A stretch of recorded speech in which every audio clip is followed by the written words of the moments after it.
it's almost like you need to have it all under one roof. If I'm a large brand, I want an internal team. Like, I want control over everything that's going on. I want to be able to talk to my Google guy and my Facebook guy and my YouTube guy and my TikTok guy and my organic guy and my social media marketing person all in one room, because it doesn't matter anymore. Now it's complicated. You really do need everything under one roof. Hello and welcome to the Perpetual Traffic podcast. I'm Ralph Burns, founder of Tier 11, alongside John Moran, some guy, you might have actually listened to him 13 or 14 times prior on Perpetual Traffic. By the way, is our chief strategist over at Tier 11. We've got him back for episode 15. If you go back, if you realize like you've been on this show this many times, it's crazy. I have apparently a terrible memory because I thought this was like number 4. I'm off by 10. No. I think probably what happened though is that you probably appeared in only like 7 or 8, and then we just divided them into like 2 episodes. Because whenever we get you on, like, we can't stop talking about stuff because we're both sort of obsessive about all these traffic solutions here. So maybe that's it, but still, it's like there's 14 episodes. This is your 15th. So well, it's a really nice way to say that I ramble. So I appreciate that. That's good. Well, whatever it is, people seem to like your rambling. So make sure that first off, I don't know if we want you to join our Telegram group, quite honestly, because first off, Kasim is a little bit jealous of you because we've been trying to do these shows and getting engagement on Perpetual Traffic for years and years. And like the one show that you did that probably got like 100 people to join our Telegram group was the one that was about the ROAS sucks thing. So, and today we're going to be going into a lot of like your deep thoughts from John Moran, going all the way back to 2021, which is the first time you appeared on this program. Man, which is time flies. Oh my God. That's like just barely post-pandemic. But make sure that you do subscribe to our Telegram channel. I don't know as if I want you to subscribe to it, John, because you just get inundated with too many questions. But we'll try and answer those questions on your behalf, because I know your time is very important. But our Telegram is perpetualtraffic.com/Telegram. That's where a lot of the information, a lot of the ideas that we get for our shows now are coming from there, because you guys are the listeners. We've created this community, a couple 100,000 downloads every single month, and which is cool. But in Telegram, we can actually talk to y'all and find out what's on your mind and what you want to hear about. And today's show is actually an outgrowth of that, because what we found is that a lot of people were going back and listening to your previous episodes, John. Like, I don't know if you realize like how big you are in the industry. Like you're not like a tall guy. We're about like the same size, but you're like mammoth. You're like, The Rock in the digital marketing, especially in the Google ads industry, even though you weren't ranked number 2 in that stupid ranking thing that Fred Valley's put together. You're what, 20, which was ridiculous. 29 or something. That's okay. I'm honored to be on the list. That's just nice to be here. Yeah. But what we're finding is that a lot of people, when we do a show with you, they go back and they listen to the previous episodes. I'm like, wait a second. Uh-oh. A lot of that is now out of date. So every 3 months is out of date. I know, it's crazy how quickly it changes. So my thought, and our producer said, well, let's put together a best of John from all the way back from 2021. I'm like, no, we can't do that, because a lot of the things that he talked about in 2021 and 2022 isn't due anymore. So now, as the chief strategist of Tier 11, it's like you're in a very different position today. Everything has changed. Mm-hmm. We've talked about ROAS and how it's sort of a false god. We've also talked about how you've changed your worldview in a lot of the tools that Google uses, as well as just digital marketing in general, and how we sort of look at the entire landscape. So maybe if we can sort of harken back to the days of like when Performance Max kind of first came out. I know we were all excited about it. You guys jumped on board, and then all of this kind of before it went live. Yeah. Yeah. Like you had access to it. So So maybe we can start there, because I think that's where kind of the John Moran story begins with Perpetual Traffic, and like, how has it changed and why has it changed and why is it no longer the thing that you really point to? I mean, obviously, we've talked about, Google Shopping and how you kind of, go for NCAC now and forget about ROAS, but maybe let's start there and then sort of march forward into the strategies that you're working on now. Yeah, I think that's a perfect segue.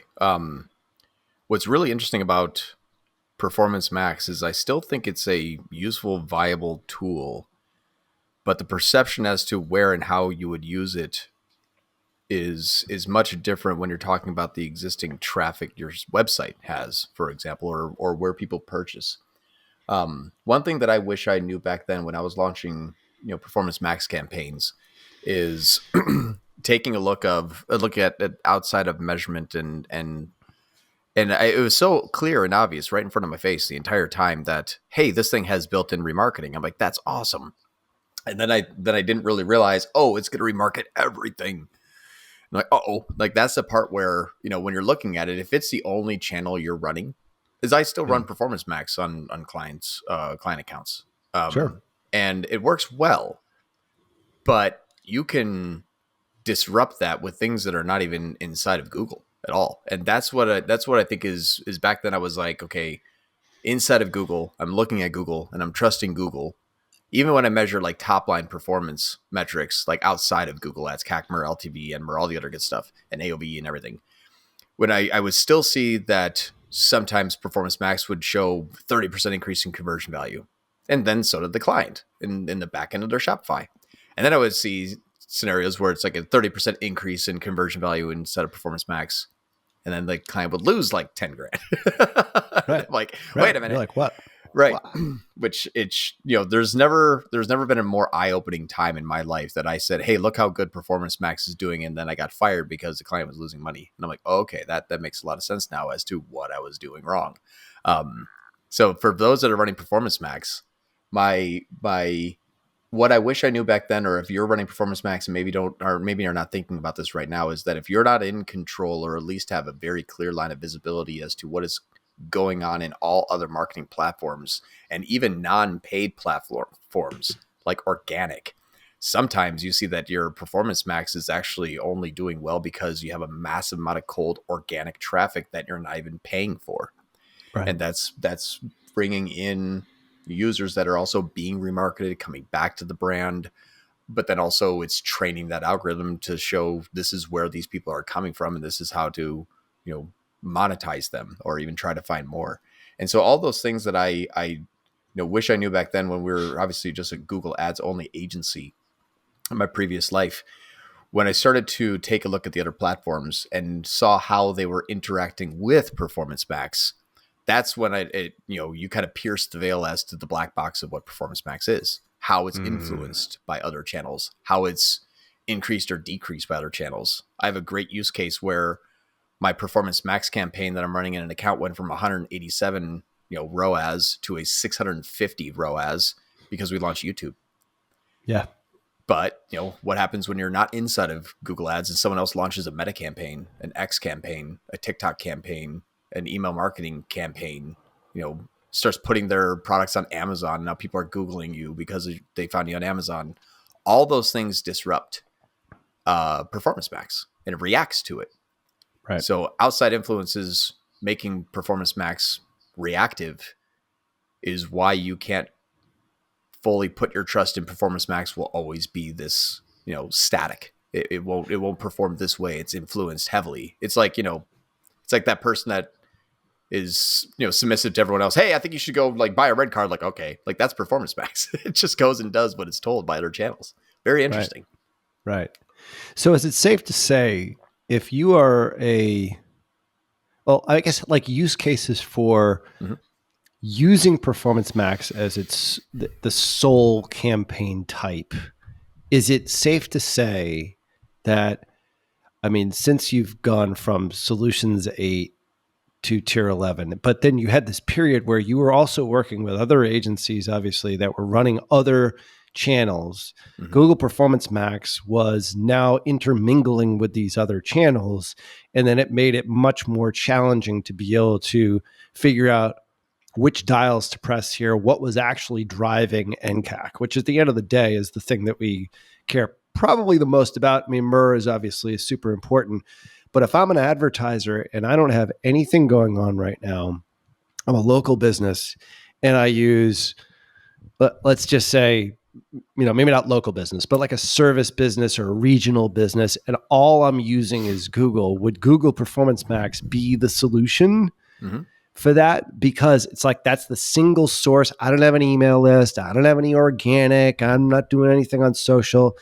If Google is the only place in which I'm actually driving any sort of traffic towards my business, is it safe to say that that's an environment where it's like, all right, single source provider, single campaign type, that might be the best way to approach things. But as soon as I go multi-channel and I actually start to develop at a higher level as a business, that's when it gets more and more complex.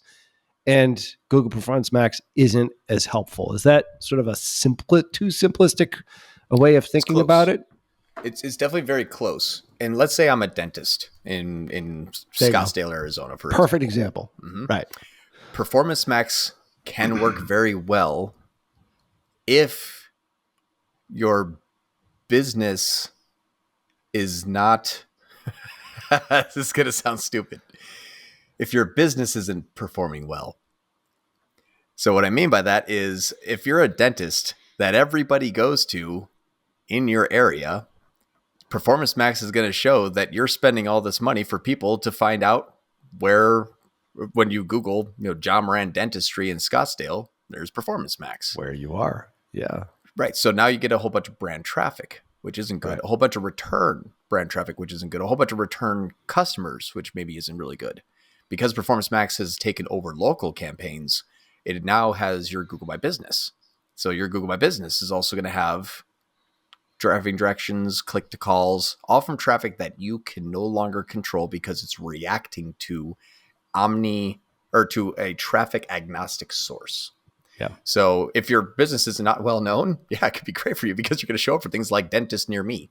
But as your business starts to perform better and you get more clientele and they start to return to you, you see a decay in Performance Max. And that's what we noticed is that Performance Max can also work really well, even if you're selling shoes online to the world. It can work really, really well until your business starts to perform better.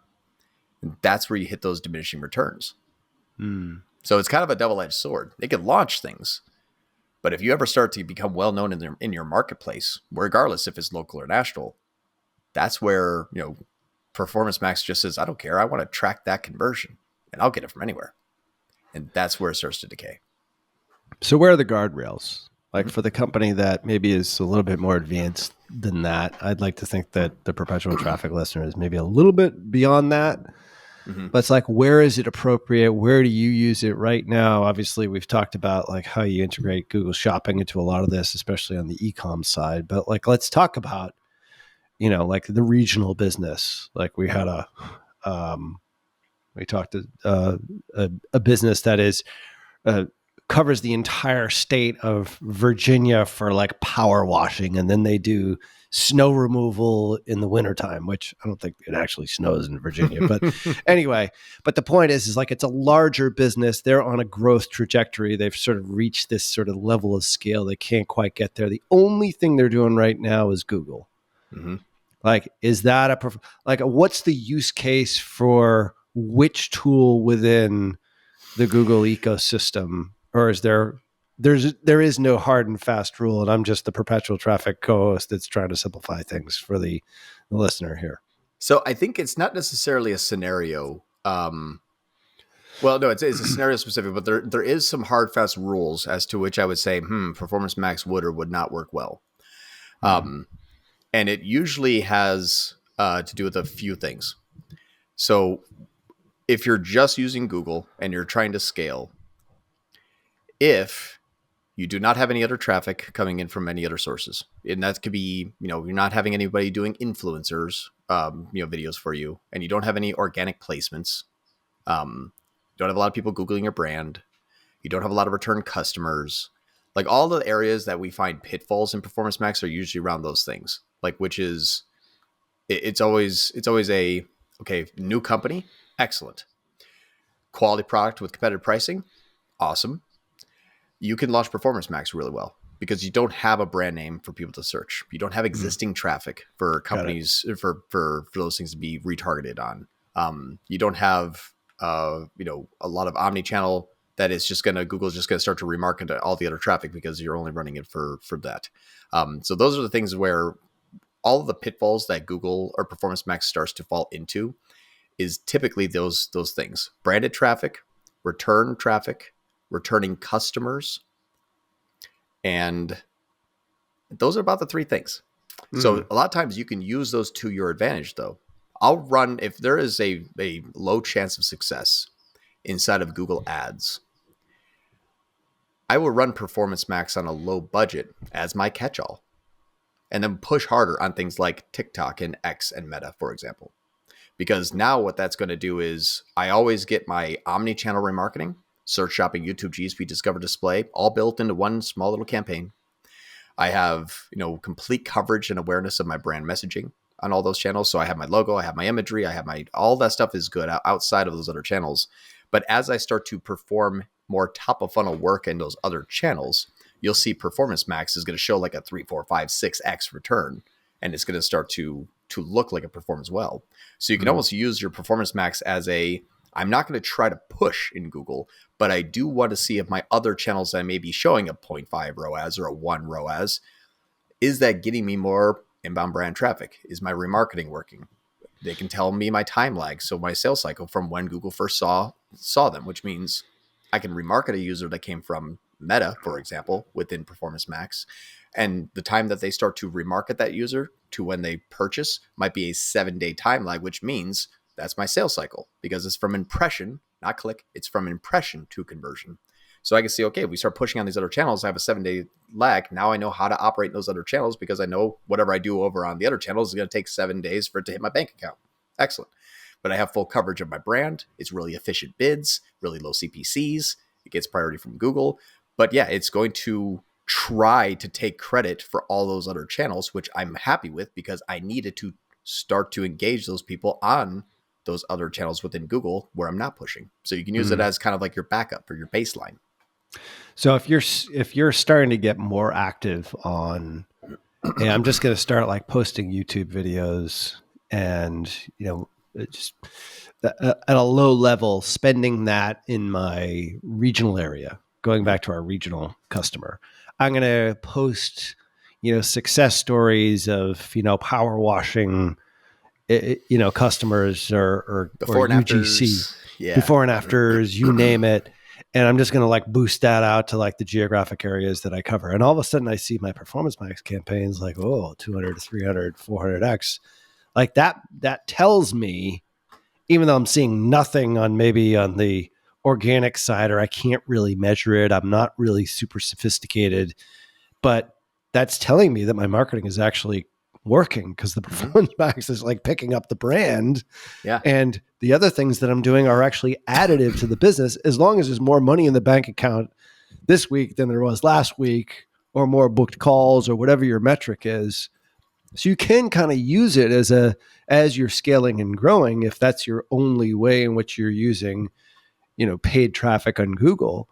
You can potentially use it as a proxy for success. You can use it as a measurement. You can use it as that backup. Like, typically when you're in Meta, you focus on low frequency. I want a 2x frequency because I don't want to burn audiences. Right.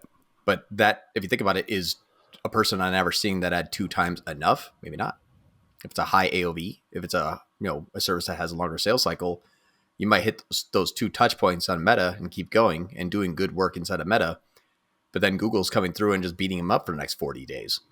Excellent. And it's free because it's display traffic. Unless they click, you don't pay. You pay for impressions on Meta. You don't pay for that in Google. So it's a really good way to kind of get that, kind of free remarketing. The other thing that I'll share screen here, is I'll give you a good use case, a good example. Yeah. And screen time with John is always fun. So make sure that you go to our YouTube channel, perpetualtraffic.com/YouTube, where you can see the screen here. as All well. right. So you can see me in my non 4K camera, which is like glitching out here tonight. So, all right. So definitely check this out. perpetualtraffic.com/YouTube. Definitely subscribe as well. Yeah, you definitely, if you're, this is worthwhile to see this graph. So this is a Performance Max campaign in an account.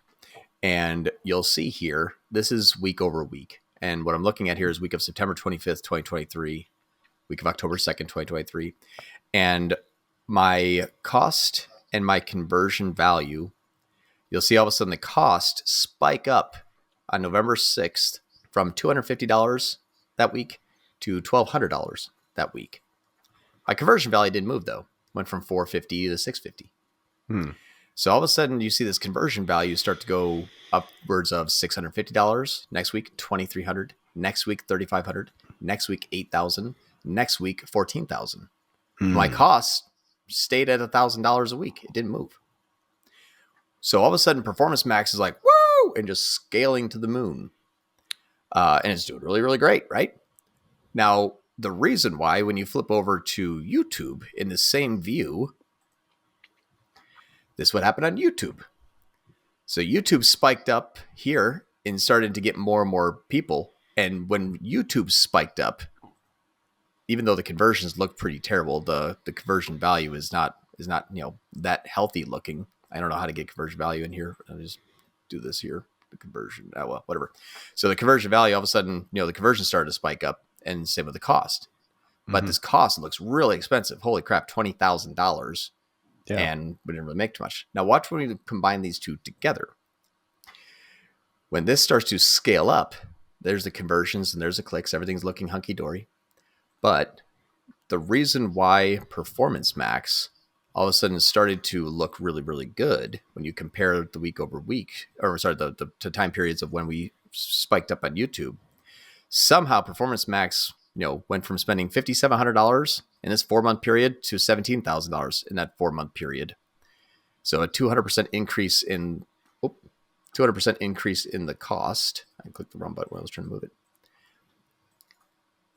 But a 983% increase in conversion value. So how the heck do you take 11K more and go up to $96,000 more? That ROAS just went from 171 up to 612. Good job, Performance Max. Pat yourself on the back. My YouTube campaign only went from 90 to 110. Yeah. So think about this omni-channel. Turn it off. Right? So now think about an omni-channel. So if this was Meta coming in and all of a sudden doing really good buying, all of a sudden the Google person's like, holy crap, I got really good this week. I don't know what I did, but I did really good. So you can use your top of funnel to push, but Performance Max will say like, yep, these people are buying. Like the brand all of a sudden got a whole bunch of more brand inbound searches. We actually did get a whole bunch of non-brand searches because Google was learning it can go bring cold traffic. But the reaction as to which Performance Max moved was caused, the catalyst was top of funnel. But when you can't see that in an isolated one Google Ads account view, that's the reason why I had to try to think elsewhere of how to actually measure good performance, because PMax just went up and down and I'm like, I'm not touching anything. What is it doing? Yeah. But it took a couple of weeks. I mean, if I saw that correctly, there was a little bit of lag in the video, but it took 3, 4, 5 weeks for things to kind of catch up. Yeah. All of a sudden, Performance Max just started spending out of nowhere. Right. Because it was remarketing all the traffic that is now coming in from YouTube. Yeah. And then because it had about a 4 to 5 day time lag, that's how long it took to buy one of these products from this company. The conversions all of a sudden started to come in. So all of a sudden, out of nowhere, and I have an ad spend increase. It wasn't crazy, but all of a sudden You'll see that spike. Like, whoa, my God! I don't know why Performance Max is just spending wildly.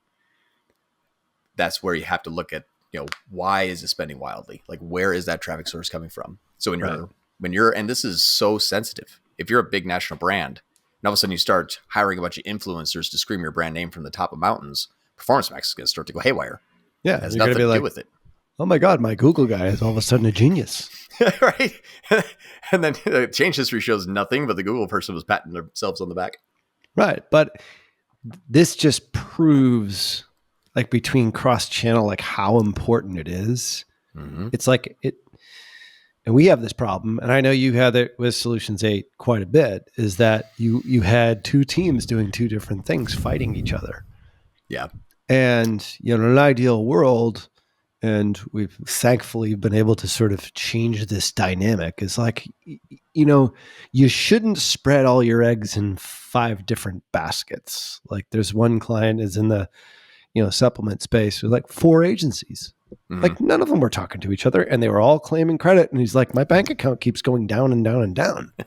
Like, everyone's showing 500 ROAS. What the F is going on? Yeah, my Facebook guys say like I have 600% ROAS. Like, which obviously we're going to leave links in the show notes for that one. Because you're starting to cry right now because like people say, I know my eyes. It wasn't you rubbing your eyes because it's like 8:00 at night here at all. It's like you're just like being tired of like ROAS is like a bullshit number. But the point is like when you see those things, like you have to have somebody who oversees it all and is understanding of it and says, okay, well, the reason why that looks so good is because of this other thing, which doesn't look all that good. Exactly. And then, and what's great too, is when you have a person or a company or a business or whatever it is that knows how to put the proper pieces of those channels together for a cohesive narrative that's unique to your customer's journey, then you have full control of a clean scale. Yeah. And it's never the Google team says, I don't know, when you talk to your Facebook teams, ask them why they stink. And then the Facebook team is like going to hop on and be like, nah, talk to your Google people and fire them because they suck. Like, it's always now they're both right and wrong at the same time, which is great. They're pointing fingers at each other.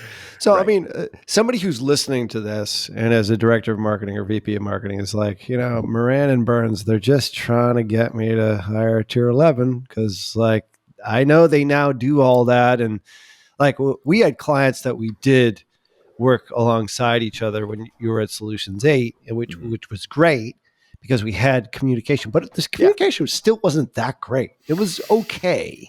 Yeah. Like you're still siloed. It was enough to not like be painful and us like stabbing each other in the back all the time. But it's almost like you need to have it all under one roof, which almost tells me like if I'm a large brand, and I hate to say this as an agency owner because it's not self-serving at all, which I love to say things like this. Like I want an internal team. Like I want control over everything that's going on. I want to be able to talk to my Google guy and my Facebook guy and my YouTube guy and my TikTok guy and my organic guy and my social media marketing person and everybody and my content manager, all that all in one room. Right. I want them all in one room because it doesn't matter anymore. Like if you're a single source, we talked about this in the beginning part of the show, if it's like you have one source and that's it. And when we started off, we were the first Facebook ad agency. It was easy. It was like, just ramp up your Facebook.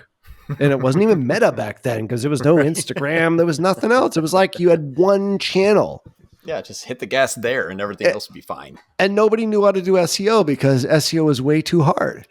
Like it was clear because I like got out of the SEO game to get into the paid traffic game. So it was easy, but now it's complicated. Like you really do need everything under one roof. Yeah, what's funny is we've overcomplicated it, us, the industry. Probably, yeah.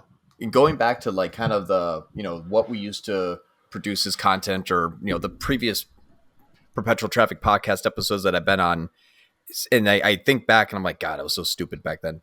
Like it was pretty good, but it was even like where I'm at today. I'm like, I can't believe I cringe when I make that recommendation now. It's like, never do this, always do that. I'm like, oh man, you're proven right and wrong half the time. But one thing that I think is a kind of, I guess I would say a blind spot, is yes, hiring an in-house team can work extremely well.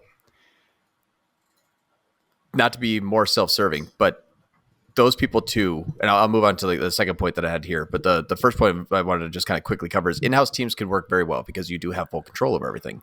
The problem is they're employees, so they don't usually have that kind of like, no, I can get this done for you without your interference. It's usually like, yes, boss, no boss. That's kind of the order taker. Plus, they're not as always experienced, because the really good ones are either, kind of freelance that charge $20,000 a month, or you have an agency that is working together with the collective amount of people that have been doing this for 5, 10, 15 years kind of thing. Yeah. But Yeah. what's Good funny point. is we've done this to ourselves in terms of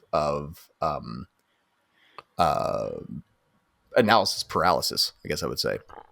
We've looked at too many metrics and said, aha, here's the golden ticket. We're always wrong. But one thing that I wish I knew back then, and which is why I wish I never really went down the PMAX rabbit hole. I don't regret it, but I put a lot of eggs in that basket, and it worked really, really well until you build a brand and then it starts to decay and you can't scale it.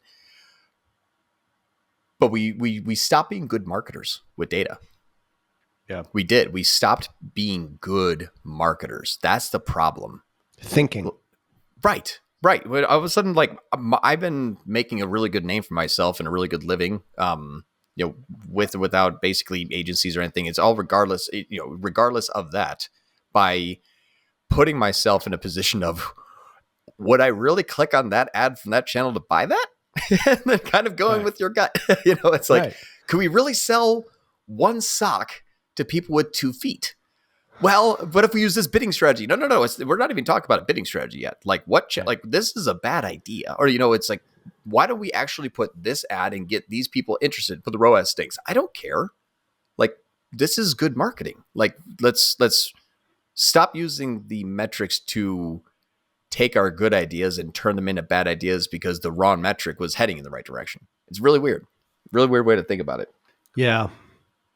Yeah. It's almost like you have to, part of the journey of a media buyer is like, it used to be just like the data would just make the decision for you. Now you have to stop and think, and how do I interpret the data as an actual human?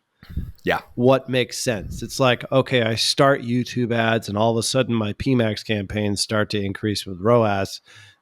After 3 to 4 weeks, I have to wait the 3 to 4 weeks or whatever it happens to be. The point is like, you have to actually start thinking about that. It's not because you're so genius on your Google Performance Max campaigns. It's because you actually started something that, is driving towards, a bottom of the funnel or a middle of the funnel sale. Mm-hmm. Or, but then there's always the case where you start a campaign on an interruption platform like Meta, and maybe your ads actually don't resonate and they don't move the needle on anything else. Like, you have to look at that too. Like, then that's like, holy crap, like, my top of funnel interruption based marketing isn't working. I need to rethink my creative. I need to rethink my messaging. Like, you have to think, this is why AI is never going to take over agencies. No, they can never do it. It's never going to happen. Well, the other part too is, I was on the phone with like a common friend of ours today, and he's like, "Oh, I'm creating AI scripts to eliminate agencies." I'm like, "Great, good luck." I mean, at first blush, I was sort of like, "Holy crap!" Like, he's smart enough to probably do it, but the point is like, it's not going to happen. Well, when the sales team and the client's lead generation campaign, then that sales team never reports on a closed deal, then AI just goes haywire in the wrong direction because the data was wrong. It's like, that's because the sales team went out for drinks that night and didn't update the system. Somebody forgot to update their Salesforce, right? Right. Yeah. The API connection broke, and I spent $600,000 in the wrong direction. That's right. It's what's funny is it has to be good marketers. I actually have another tiny little use case, and it happened today. I'm going to share screen. I love John Moran. Story time. Yeah, it's like story time. It really is. It's like, I feel like I'm going to bed right now. It's like, John Moran tells a story. Once upon a time, there was an ad account. Yeah. So head on over to perpetualtraffic.com/YouTube. John's going to do some story time here. So let's do it. For all you guys out there. All right. So and it's like, as you're drawing up the screen share, like, I'm looking at all the different episodes and trying to make sure that we hit on a lot of these. So many of these that you've done are on Performance Max. So I feel like we are painting a broad brush here. I don't know as if we're necessarily addressing each individual episode, like the one from November 2nd, 2021. Mm-hmm. where you say the 6 most critical Google ad campaigns are general, brand, competitor, DSA, remarketing, and display. Like that's almost like so that could be its own little episode. Yeah, But it still works a little bit. it still does. Yeah. Yeah, and that's what's interesting is all the stuff that I did from cookie cutter standpoints. If I would have used them more as a blueprint to that client's unique top line goals, and in conjunction with everything else that is being marketed or driven traffic to that company, there is no two similar structures. I mean, there's blueprints, but they are always interrupted. It's like diagnosing like a patient that has an illness. It's like, well, the foot hurts. Oh, it must be broken. No, we x-rayed it and the bone's not broken. Uh-oh. Like, you can't do that. Sales are down. Let's crank up ad spend. Actually, when you crank up ad spend, your amount of new visits goes down. Uh-oh. Like, okay, now there's, that's the thing too, is you have to look at how are those platforms trying to work only for themselves, and then reverse engineer that to say, how do I leverage that? Like, right. I found out a way to now leverage Performance Max rather than trusting in it. It's like, right. I know it's going to go after return traffic. I know it's going to go after brand. I know it's going to over remarket, and I know it's going to try to get existing customers. What is that worth to me? A lot less than it used to be now. Right. But that's the reaction of it. And if you were Google, wouldn't you do the same? You know what's funny is they built an amazing product. It works so well. The problem is it works too well. Yeah. Like everybody that's ever wanted to buy from you ever, it will attract. Yes. Even the wrong person? Oh, yeah. People that you don't want, got those too. Yeah. No, like it works really well. It's the same on the meta side. Yeah. You just have to be very, very intentional. And we did a show earlier today, which actually might come out like after this show, where we go through like Meta's exclusions now are better than they were like probably 3 to 6 months ago. So can you actually target, and if you use a third party tool, can you actually measure, and by looking at Shopify, can you measure your NCAC versus your CAC?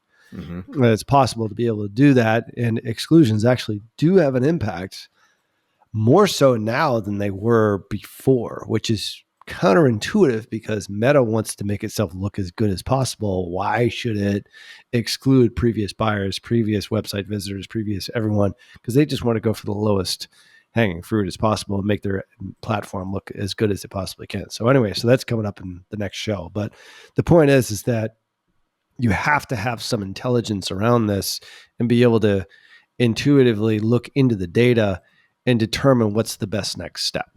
Yep. And I think that's exactly the key to this whole thing. And I'm gonna screen share here for John Moran story time. Story time. Get around story children. Time. Because it's almost my bedtime, by the way. It's very I'll late here. lull you to sleep with case studies. I'm gonna be snoring by the end of this, I think. John, tell me a story. Gather around, children. Let me tell you the story about quality inbound traffic. There once was a man named John who opened his laptop and typed in ads.google.com. That's right, MCC. So this all is going to be blurred out. So because I want to make sure I can protect the client's identity and everything, and so I'm going to have to kind of share a little bit of just got to trust me right now. This is a campaign that we have.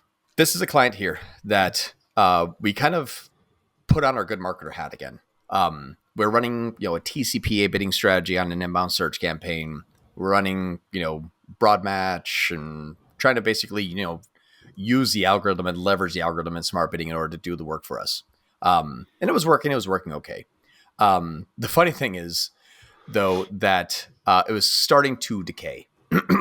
Now, we have a slight tracking issue that really doesn't have anything to do with this, but we saw that we're having less cost and in ad spend, and we saw that we're having less sales. So things are kind of on a decline.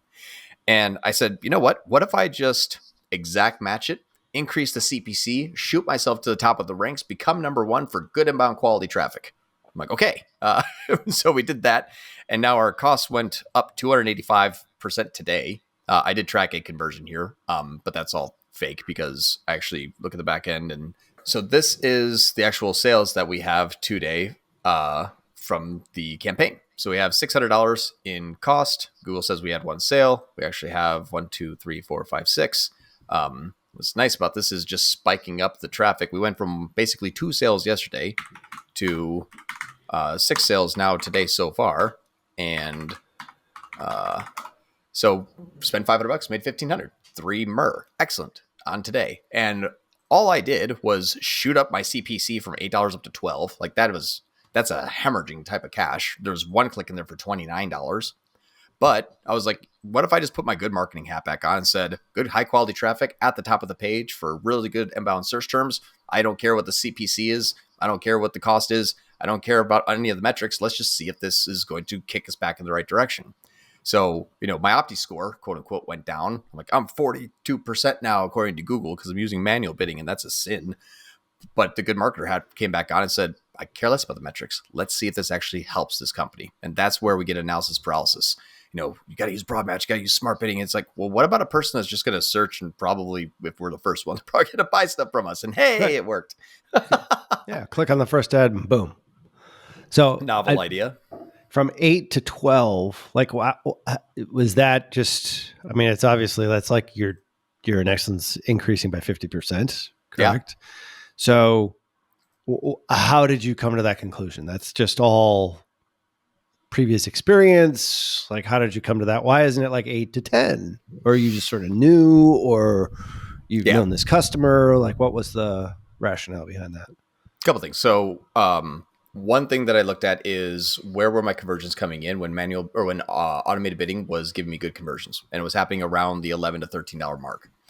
So my lower CPCs are lower on the page, but those search terms that had low CPCs are also really similar to the search terms that had high CPCs that were attributing sales.